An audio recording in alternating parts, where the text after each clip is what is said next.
সাভারের কেপিজি হাসপাতাল থেকে গত মঙ্গলবার রাতে ঢাকার এভারকেয়ার হাসপাতালে আনা হয় তামিম ইকবালকে। বর্তমানে সেখানেই রয়েছে। তার শারীরিক অবস্থা উন্নতি হয়েছে।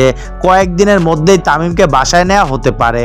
বৃহস্পতিবার এভারকেয়ার হাসপাতালে দুই চিকিৎসক গণমাধ্যমের মুখোমুখি হয়ে তামিমের শারীরিক অবস্থার বিস্তারিত জানিয়েছে।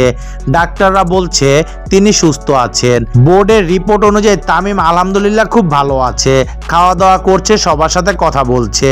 বর্তমানে সিসিইউতে থাকলেও আজই কেবিনে শিফট করবেন তামিম, জানালেন চিকিৎসক। আলহামদুলিল্লাহ আজ সিসিইউ থেকে রুমে চলে যাবেন, এরপর আরও কয়েকদিন অবজারভেশনে থাকবেন, পরে বাসায় চলে যাবেন। তামিমের মানসিক অবস্থার জন্য একজন মনোবিদ নিয়োগ দেওয়া হয়েছে। তারা তামিমকে মানসিক অবস্থার জন্য কাউন্সেলিং করবেন, কিভাবে মানিয়ে নেওয়া যায় সবকিছু, এসব দিক নির্দেশনা দেবেন।